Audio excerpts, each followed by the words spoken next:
Ay, magandang gabi ho mga friend. Magbigay na tayo ng reaction dito sa kay Atty. Lorna Capunan, no? Material report is because this concerns the public statements, and the second one is yeah. Attorney, are you confident or confident Bank statement daw at saka yung BIR. Attorney, are you confident? Ito yung sagot ni Atty. Lorna Capunan. po by prosecution na mabubuksan yung BAR box? Well, because the impeachment case is an exception to the bank's law, and GIR naman sa public document. And if they have nothing to hide, why not? Why don't we be allowed to show the GIRs? Thank you, Attorney. Thank you, Dan. Ganun lang kasimple, di ba? Kung wala naman tinatago, ba't ayaw ipakita? Ganun lang kasimple ito mga friend eh. Di ba? Tsaka nakakapagtaka. Obvious na to talaga sa totoo lang. Oo. 4 yung articles of impeachment. Ha? Ni isa ayaw niya humarap do sa Kongreso. Hindi rin siya humarap ni isang beses. Kaya natuloy sa sa Senado. Ito na nga sabi niya naman, haharap siya, di ba? Pag doon sa proper court. Ano ba tawag niya sa Senado? Wala pa rin. Isa siya haharap. At friend, sobrang to. Napakalaki talagang kabaliwan na to. Itong pinanonood natin teleserye na to. Saan naman nakakita na akusado ayaw humarap? Utay na. Tapos kukuha ka ng katakot-takot na abogado para ipagtanggol ka. Sige nga. Hindi naman ako siguro kailangan maraming utak para malaman mo na parang tapos pumunta sa Senado. Nagsalita 11 segundo. Ay, sabi nun, hindi pa nga niya memoryado. Tapos lumayas. Hindi pa siya pwedeng tanungin. Ano ka puta ka na? Anong klase itong tao na to? Utay na. Ay, anak ng pato. Baka una pang masintensya si Kawatano kaysa dito eh. Sa totoo lang. Mukhang mabigat yung dinadaanan nito itong si ganda nung Attorney Pierre Castro eh. Ang tawag sa kanya ni Claire Castro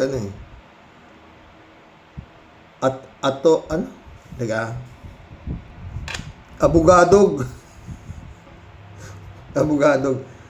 Malamang maano to si Cayetano to. Papasok ito. Lahat inaaway niya mga senador, oo. Pero ibalik tayo dito kay Inday Sayad, no? Mamaya. Samantalang si BP Leni Robredo, walang confidential fund. Wala COA awardee pa yata eh. Wala kang nakitang ninakaw ni Kusing. Di ba? Kaso natalo sa pagka-presidente. Walang dynasty, wala lahat. Ewan ko kung ano.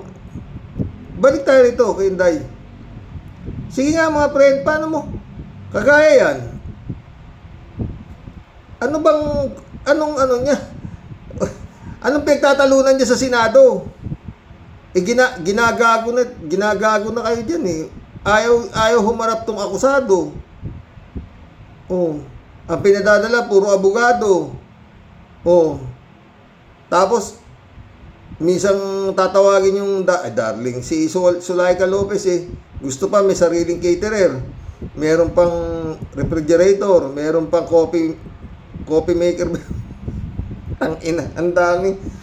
Nanggagago na to eh. Sa totoo lang mga boss, oo. At sa totoo lang, no?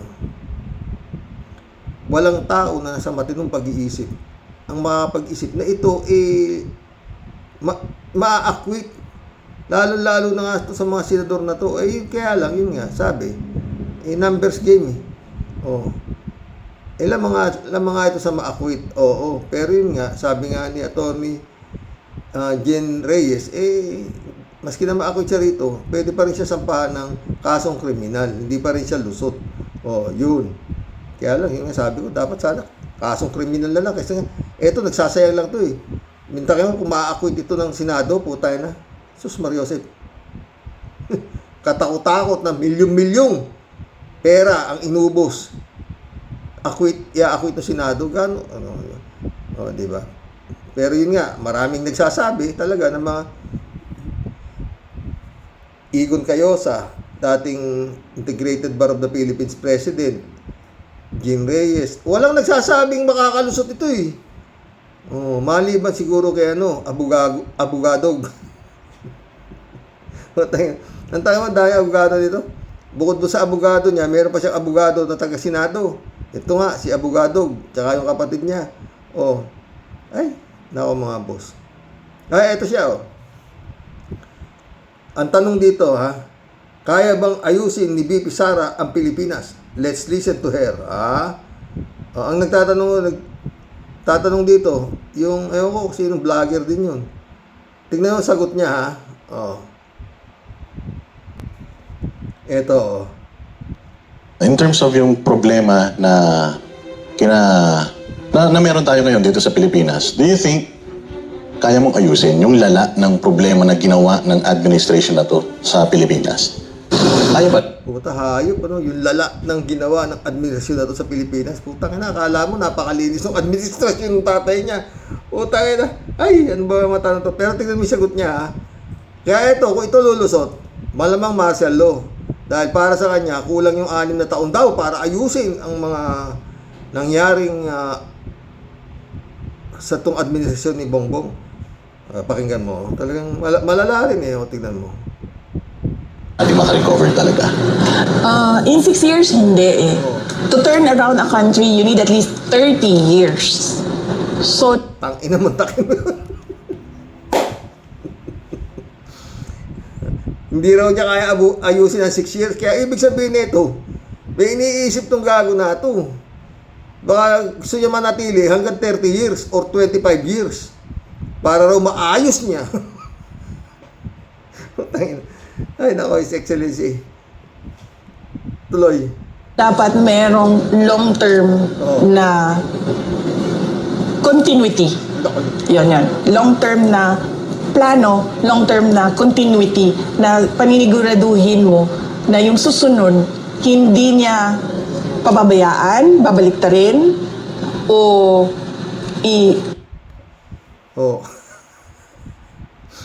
Bali, ang sinasabi ito, gago to, itong dumating na administrasyon ni PBBM, ipinabayaan niya at binaliktad niya yung nangyari nung panahon ng tatay niya.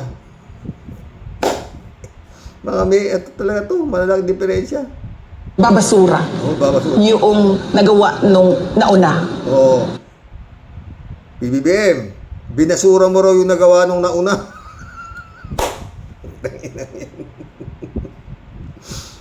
Tayo na yan. Anong klaseng mga putang ina. Mapapamura talaga. Ang hinihingi nito bilang DepEd Secretary, bigyan nyo kami ng 100 bilyon at tatapusin namin yung DepEd sa loob ng 6 na taon. Tayo na. Tuloy. Kasi yun yung sikreto ng pag-unlad Kasi kulang ang 6 years para ayusin ang isang bansa. Kulang daw 6 years para ayusin ang isang bansa. Tamantakin mo kung naging 12 years pa ito si Digong. Tangina, patay! Pero ito iba, ang gusto nito, pinakamababa, 25 years siyang mananatiling presidente para maayos niya raw itong bansa. Tignan mo mga Ulul. Minimum of 30 years. Siguro kung Minimum of 30 years. Ang gusto niya, manatili siya para maayos niya raw yung Pilipinas. May siguro pa siguro yung parang walang tulugan, wala ng 25 years. Para maayos daw niya yung bagasa. Wala nang tulugan. Para maayos niya basta 25 years na lang. Ito, baliw. Oh. Takay mo, itsura nito, puta. Lalapos, ay naku. Wala nang pahinga, 25 years kakayanin. We shave off 5 years. Pero kasi ang termino ng isang pamulo, let us be realistic, 6 years lang yon.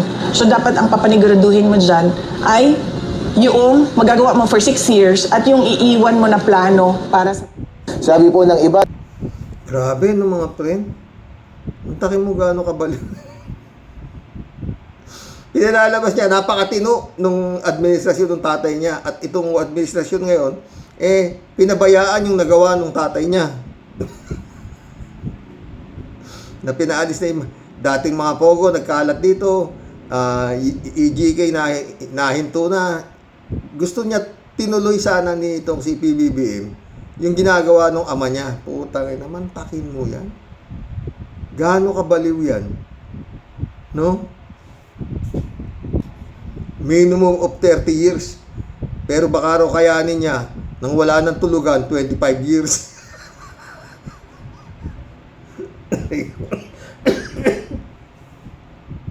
Gaano kagago itong tao to. Panginoon. His Excellency. Aba. Talagang dapat naku, Diyos ko. Kung kaya mo lang i-declare yung martial law, kagaya ng tatay mo gawin mo na mawala lang itong Senado. Okay, maski Senado lang tanggalin, okay na yung Kongreso. Oo. Grabe mga pre, Tsaka yung yung sa SEA Games 2019, puta na malaki yan. Baka mauna pa to si Cayetano pumasok sa kulungan, tignan mo. Susunod at susunod to. Grabe. Grabe mga friend. Ganun pa. Yun lang, doon na lang sa kaldero. 55 million. Yun lang diretsong ganun. Tapos may apoy sa taas. 55 million. Puta na. At saka grabe. Pinapadod ko kala Atty. Enzo Recto. Si Vlogcaster. Puta, grabe talaga. Grabe talaga. Pati pagkain ng mga atleta, putang na, tinipid.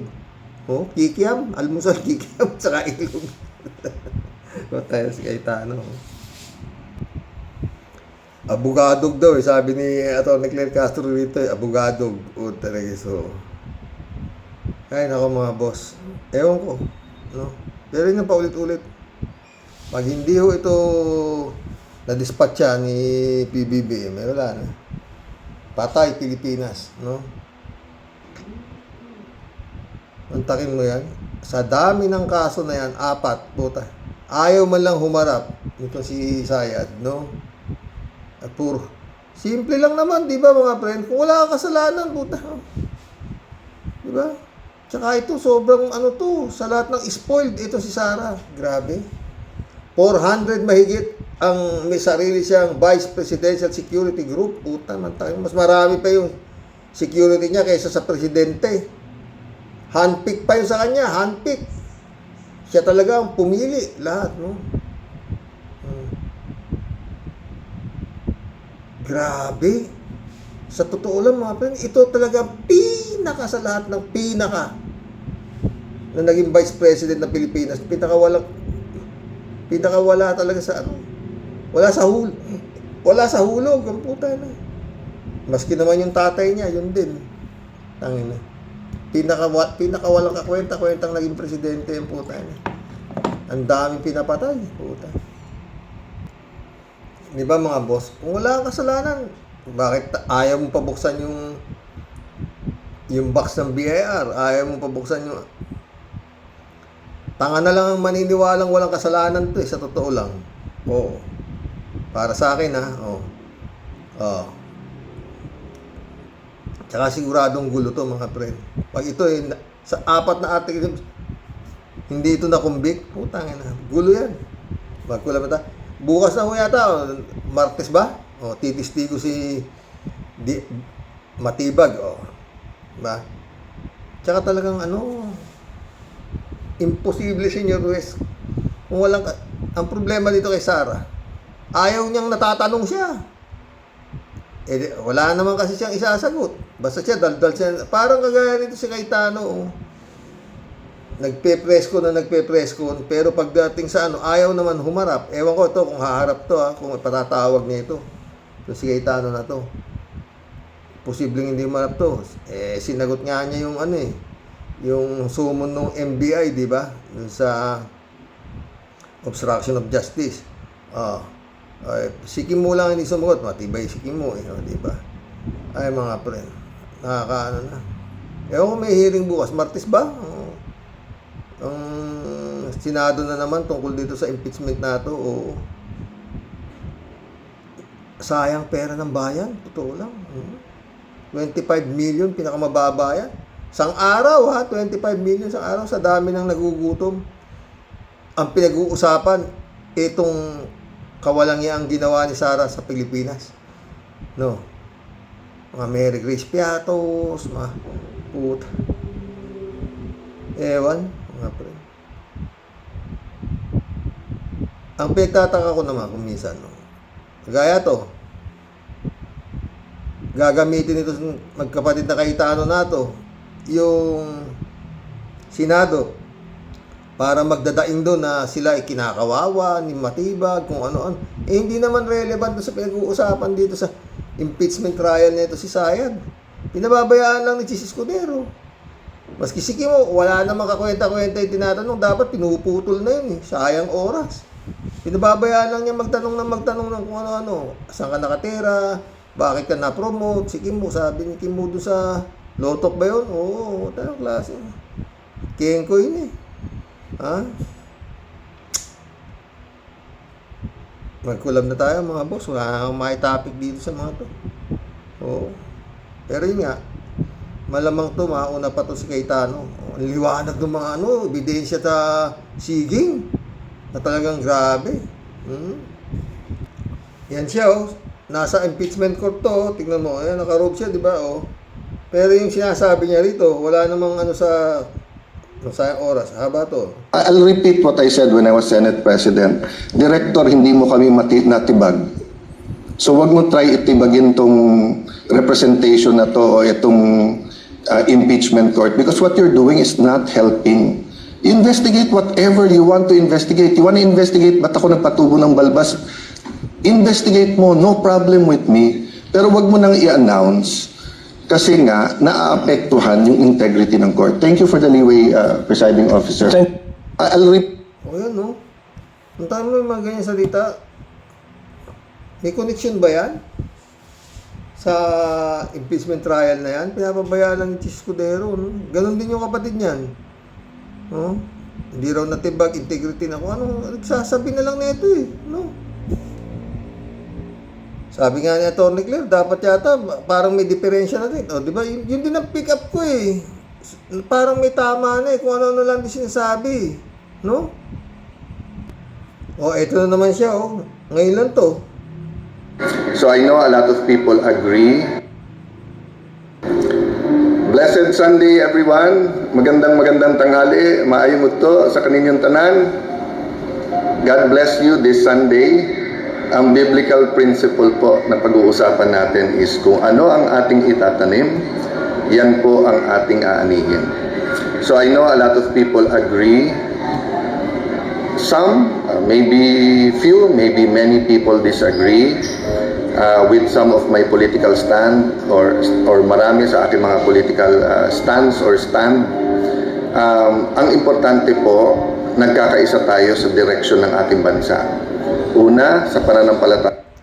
Pananampalataya na naman, At saka bago pa lang mag-umpisa doon sa hearing sa Senado, lumuluhod pa ito pag yung nagdadasal. Siya lang yata lumuluhod grabe ito. Kaya sa Diyos, pangalawa sa pagserbisyo sa ating mga kababayan, and always remembering that whatever we do now, aanihin po to natin, pero aanihin po talaga to ng next generation, So siguro ba before 2 o'clock po, I'll have a longer broadcast. Actually, I'm some, maybe Naging vlogger na siya, few, maybe many people disagree with some of my political stand or marami sa aking mga political stands or stand. Ang importante po, nagkakaisa tayo sa direksyon ng ating bansa. Una, sa pananampalataya sa Diyos. Pangalawa, sa pagserbisyo sa ating mga kababayan. And always remembering that whatever we do now, aanihin Tayo na, pag napatunayan yung hawak na katibayan nitong si Matibag, bilyon ang kinamal nito nung sa SEA Games. po natin, pero aanihin po talaga to ng next generation, no? So siguro ba before 2 o'clock po, I'll have a longer broadcast. Actually, I'm testing. I treated myself to a new microphone kasi pagka ganito yung style kong mag-vlog. Maganda kasi dahil nababati ko kayo. Leia Okada from Japan. Yan. Ano po ang sasabihin nyo pag nakakita kayo ng magandang Japanese in the afternoon sa Japan? Ano po sasabihin nyo? Sabihin nyo, magandang hapon. Yan, magandang hapon po. Yan. Tama na. Sakit sa ulo, magkulab na tayo. Basta panoorin nyo na lang mga friend. Si Tony Claire Castro. Oh. Kahapon to. Senator Alan, kumakahol na naman. Abogadog ni BP. Pakagaling ito si Atty. Claire. Kaya lang, tingin nga, delikado buhay nito. Gigil na rito yung mga Duterte. At hindi lang mga Duterte, marami. Ang ganda paliwanag, mayroon pa yung mga resibo eh. Ayan siya oh. Pindutin ko na para alam nila. Okay, let's go na dito mga ka-clean. Naku, talaga naman. Eto, may balita na naman. Ow! Ow! May kumakahol. Dogs out. Yan ang Dogs out. Who let the dogs out? Yan ang panibagong tirada ni Senator Alan Peter Cayetano sa umano'y mga attack dog ng administrasyon. Bukod sa ilang senador, damay pati ang mga dating Senate President. Ang lakas magsabi na attack dog mga. Diba? Hindi ba pwedeng sampahan ng kaso yan, Torne? Yung mga pinagsasabi niya mga attack dog ng Malacanang.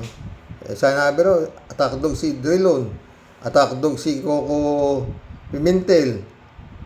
Hindi ba yung puro attack dog? Lahat tinatawag ni Cayetano, mga attack dog kayo ng Malacanang. Oh. Ano ba yung ugaling attack dog? Yeah. Na halatang halata. Mga clean. Halatang halata. Hindi lang attack dog. Diba? Ano pa? Paano ba yan? Ano ba yung may asong abogado? Anong tawag nyo? Bigyan niyo ako ng word. Isang asong abogado. O kaya, abogadong aso. Yan. Sige, bigyan niyo. Ha? Hindi lang attack dog. Abogadong aso pa.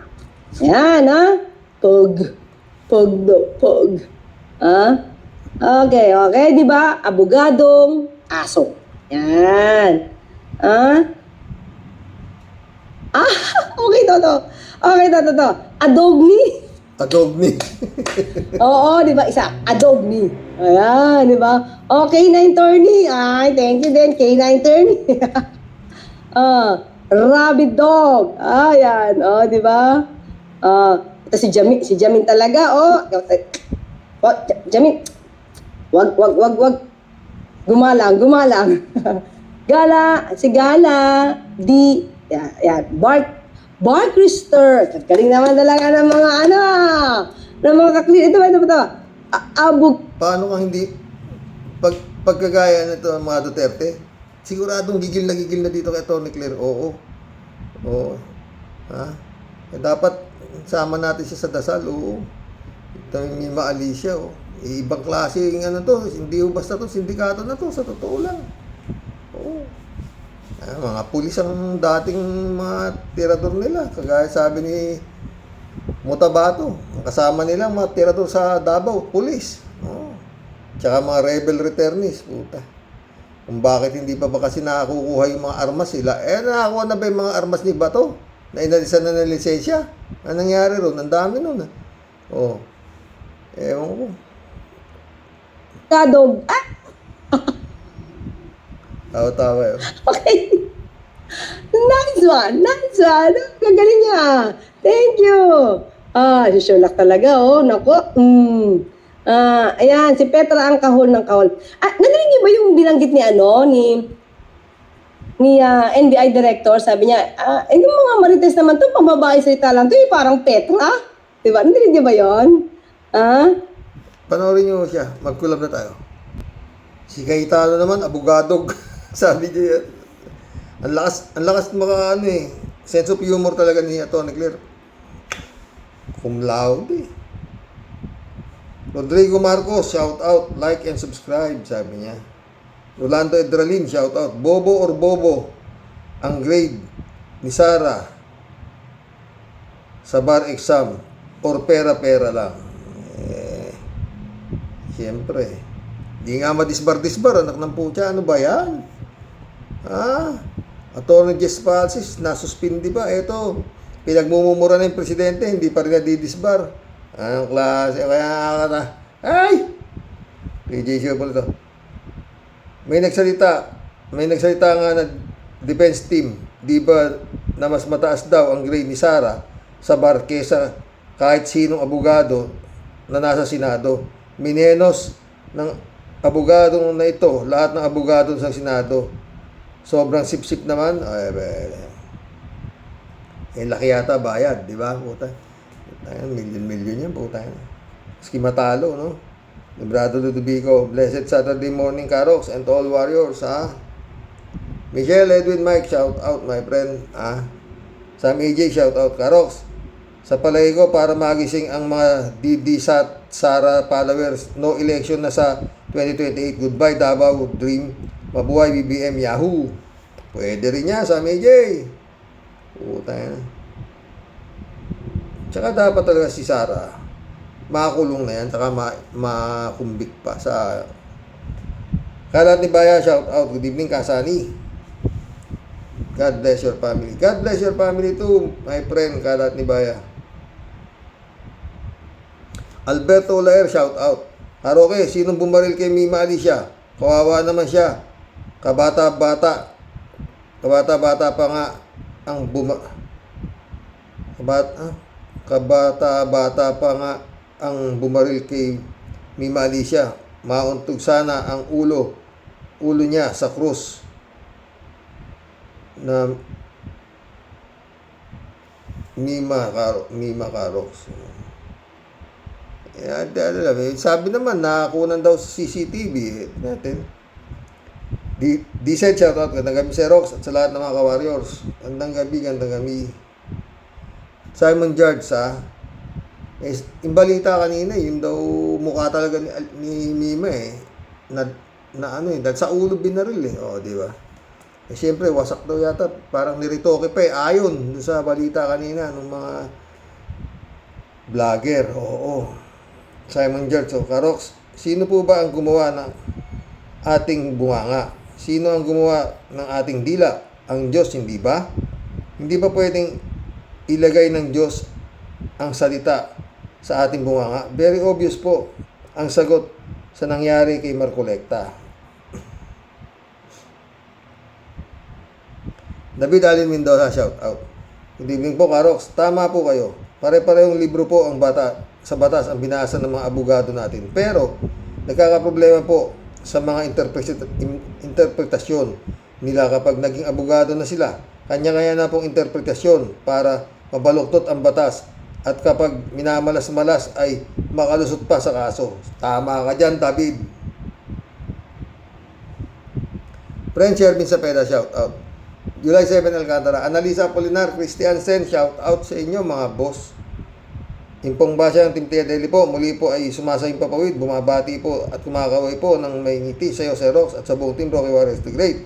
Sa topic ko po today, Sir Rox, masasabi ko po wala nang tutumpak pa dito sa sinasabi po ng lahat ng legal expert na alam po ang tunay na batas. Yun nga, hindi po katulad nitong mga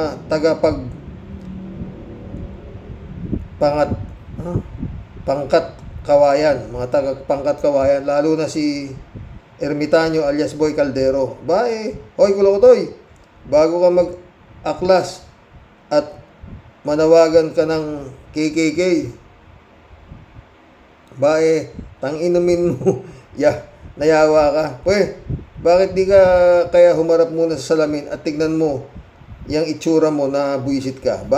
Pati pinuno ng abo saya, mahihiya at matatakot sa itsura mo na pinutukan ka ng lintik. Ano ba talaga at sino ba talaga ang ipinaglalaban mo? Batas ba talaga o butas ng ilong mo na ahiya ang kuweba sa laki? Mahihiya ang kuweba sa laki. Alam mo, boy palto, kailangan mo na talagang matingnan ka na ng dalubhasa na may sakit ka na at tamang pag-iisip. Pareho kayong magkapatid. Ano bang pinagkakakainin nyo? At nagkaganyan kayo. Yan ba ang lupit ng tama ng sobra-sobra ninyong mga pagkagilty at parang nangangamoy kayo na naman ng susunod na line-up ng mga dapat kasuhan dahil tapos na to, Tia Deli, sa mga anomalya at sobrang pangurakot ninyo nung panahon ng ingkong nyo. Hoy, Kawatano alias Boy Caldero, kung ako sa'yo, medyo kumalma ka kaya ng konti, okay? Bakit di mo kaya balikan kung ano yung mga batas na nilabag nyo? Pati nung Panginoon mo, nung kayo pang nakaupong hari, Alam mo, Boy Kulukotoy, ganito lang yan. Tantanan mo na ang pag-arte mo nang ikaw ang bayani at kayo yung aping-api, okay? What you reap is what you sow. Ganun lang yon, Boy Saltik, okay? Walang utang na di pinagbabayaran. Tapos na yung pagpipiesta ninyong pagpipiesta ninyo, bata, lumingon ka sa likod mo at balikan mo kung anong batas ang binali mo. Nayawa ka, Naku, patay ito. Tapos sa tutulad, Deli, Damay pa pala tong si Digong, Ayon kay Enzo Recto kanina, pinapanood ko, damay pa to si Digong sa kahayupang ginawa nila dun sa SEA Game noong 2019. Puta, billion talaga. Hangin na. Ay!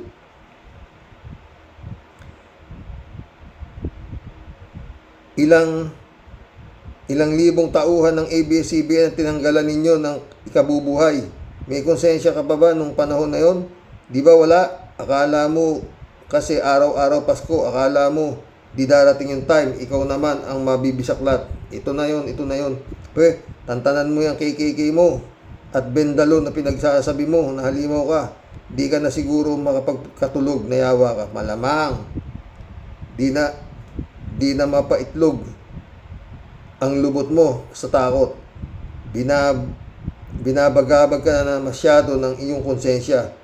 Yun kung meron kang konsensya, wala. Basta mga ganyan sugapa sa pera, wala kayong konsensya.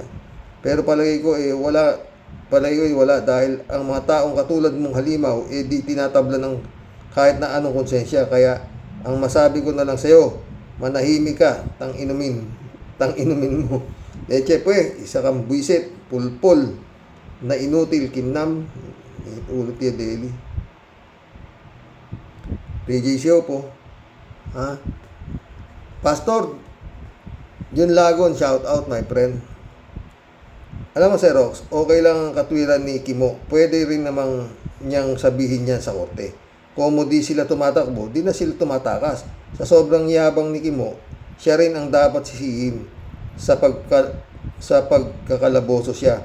Kaya paawat di na natuto kay Marcoleta. PJ ulit, Sir Rox. Ano ba nangyari dito kay Peter Cayetano? Parang nag-ermitanyo na. Parang hindi normal ang pag-iisip. Anong parang? Mukha nga talaga Parang tinakasan ng katinuan. Mismo. Wala na siyang sense of intelligence o sense of maturity. Parang naging taong grasa ang duming tignan. Wala na. Kagaya na sinasabi ko, di ba? Itong mga ganitong uring tao, ito yung mahirap hindi tumatanggap to ng mali. Yung sinasabi ko na yung pagitan ng matalino at baliw, mahinipis pa sa hibla ng buhok. May mga ganyan tao, hindi marunong tumanggap ng pagkakamali. Oh, yung bang napupustrate, gusto nila parati silang tama. Yan. Oh. DJ Show po ito. Alam mo, Xerox, hindi ko na malaman kung ano ba talaga ang pinaglalaban ni Kimo. Sabi niya, siya daw si Andres Bonifacio, makabayan. Pero nang sabihin nyo, ng China ang naunggoy, inamin pa niya. Kaya itong si Kimo ay isang huwad na Pilipino. Oo, sobrang walang iya. Hindi mo na ma-describe kung ano ba talaga siya. Tao ba siya? Higit pa sa hayop. Hindi lang taksil sa bayan. Dapat tinatanggalan ng passport yan. Gawing stateless. Yung walang bansang kinabibilangan. Sobra ang kahambugan. Isa siyang peste ng bayan. Totoo. Number 1 yan. Ikaw naman. Reynaldo Gonzalez, shout out. Di na pala boy sili tawag kay Kimo. Boy saging, tanggap niya pala na mga unggoy ang mga Pilipino. Ganon. Putang ina. Ayoko na sa pinapanood yan, puta. Reynaldo Gonzalez. Saan ka nakakita ng komunistang unggoy? Only in the Philippines. Tama ka dyan, Reynaldo. Jojo Tol, shout out. Happy Sunday Tol sa mga subscriber. Grabe krimen ngayon sa bansa natin. Kaya dapat doble ingat sa lahat. Grabe talaga. Tapos sasabihin niya, pupurihin niya yan. Nung panahon daw ni Digong, wala raw ganyang krimen. Putang ina. Walang krimen. Para mga aso lang tao nung panahon ni Digong. Oh, 3J Show pala. Xerox, ito si Peter Cayetano. Alam niya ang kanyang ginagawa. Pinoprovoke niya ang Malacanang, pati si Lacson, para patulan siya. Papatulan naman talaga siya ni Lacson, pero hindi sa paraang gusto ni Cayetano. Matalino si Lacson, at basang-basas niya ang galaw ni Cayetano. Totoo. Ang Malacanang naman, tahimik lang, pero gumagalaw yan. Simula nung natanggal kasi siya bilang SP ng Senado, parang nadilulo na. Naging delusional, pati ang kapatid niya si Pia, naging chismoso at malisyoso. Hindi niya kasi akalain na matatanggal siya sa pwesto dahil talagang pinagplanuhan nila ng mabuti yung para sa impeachment trial ni Sara, kaso nagkaloko-loko na. Si Cayetano rin naman ang dapat sisihin dahil ang dami niyang palabas na ginawa sa Senado. O, diba? Gago siya eh. Pinalabas niya si Bato eh. O, tanga-tanga eh. O, kala niya ganun. Jab Alvaro, shout out. Good day, Sir Roque. Si Marcoleta nga, abogado din. At mayabang pa. Pero binaril niya. Binaril niya sarili sa paa. Ayun, nakakulong. Hirap doon. Init-init eh. Wala siyang aircon, patay Kipisa po na ako, shout out. Good afternoon po kuya at sa mga ka-warriors. Nakikiramay po ako sa pamilya ni Mima Alicia. Rest in peace, Mima. Nawa ay nasa piling ka na ng ating Panginoon na lumikha sa ating lahat. Ingat po kuya palagi at ang iba pang mga gaya po ninyo, Kuya Rox. Naway ingatan po kayo palagi ng ating Panginoon Diyos. Amen.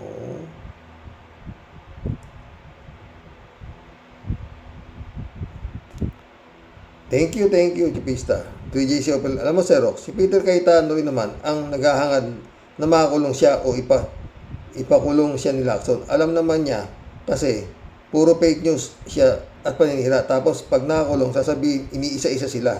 Siya itong napakaingay. Yun nga, yun ang style eh. Paawa, para magalit ang tao, magrebelde. Alam niyang maraming tanga, di ba? Si Kimo nga, nagwawala naman daw yung mga Muslim. Ano ba yan? Mary Lebron, shout out with PM Xerox. No skipping ads, sabi niya. Marilo Pabianak, shout out ha. Dahil Sunday po tayo sa mga ka-warriors. Sasagutin na naman po tayo ng due process ito. We are in the democratic country. Para po sa akin, kung kakayanin, ipaalam lahat ang kabulukan mo, Sara, mas deserve ng tao malaman. Pwede rin na. Paano kung nakumbik din kinasuhan? Paano kung nakalusot sa SC? Di talo po tayong lahat.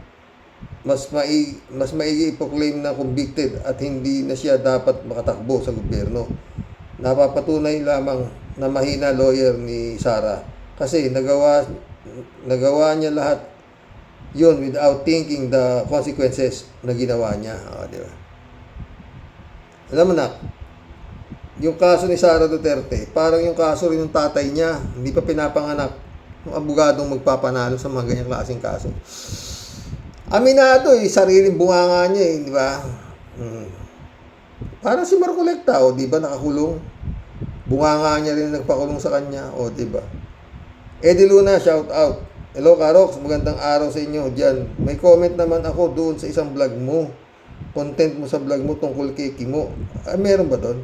Kahapon yata wala, friend. Kasi sabi pa nga, busy ako kaya walang comment. Meron tungkol kay Kimo. Ngayon, ang vlog mo tungkol sa sinabi ng isang magaling na abogado. Tama ka, Karox. Bakit hindi alam ng abogado ng depensa? Walang magagawa.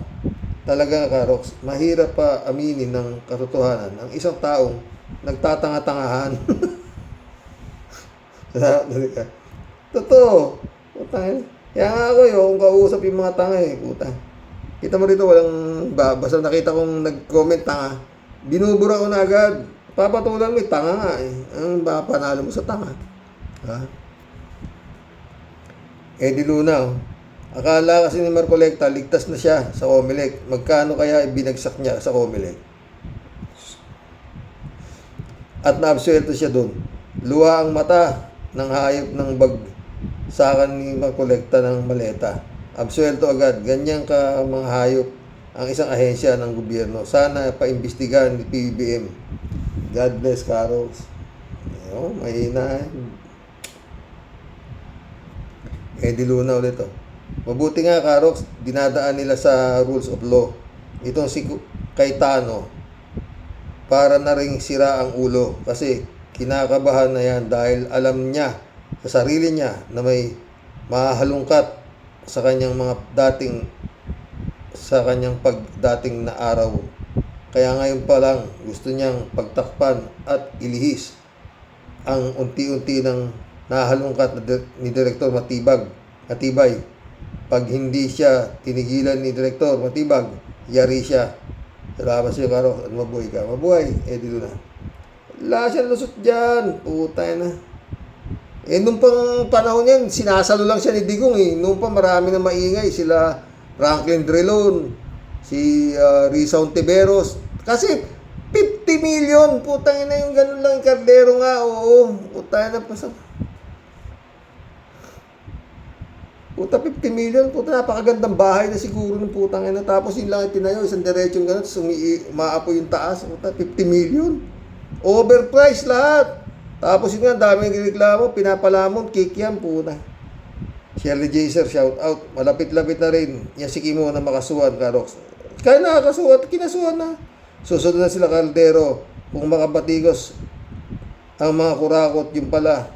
Meron din silang katiwalian ginawa. Wala talagang kasamaan, hindi bubunyag. Shout out, Jose Claire Castro. Mabuhay ka. Galing mo talaga. Buti na lang nandiyan ka. Di ba?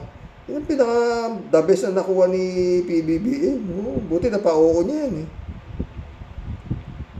Eddie Luna ulit Hello, Karox. Hindi naman ako nagsasawa. Okay naman ang mga vlog mo dahil isa ka sa taga-gising ng mga kapwa Pilipino na naliligaw sa pag-iisip. Sana matauhan na sila pag nakapanood o narinig ang mga vlog mo. Sana nga, Karox, hindi ka magsawa sa paglilinaw ng ibang kaisipan na naliligaw ng landas. Salamat, Karox. Pasensya ka na, medyo napaparami ang comment ko. Nakakaya din naman sa ibang mga kawaros. Pasensya ng mga friends. Salamat ulit, Karox. Hindi ko naman. Friend Dolor Gracia, Army Bingson, shout out. Ayman Escalona, nak, shout out Brother Alessio, mission accomplished mga boss. Hanggang bukas pumuli. Sana makadalawang vlog ako bukas. Oo. Pero yung isang vlog ko baka off topic. Doon na naman sa aking hipag na hanggang ngayon nasa ilalim ni Satanas. God bless mga friend. Good night. Dasal mga boss.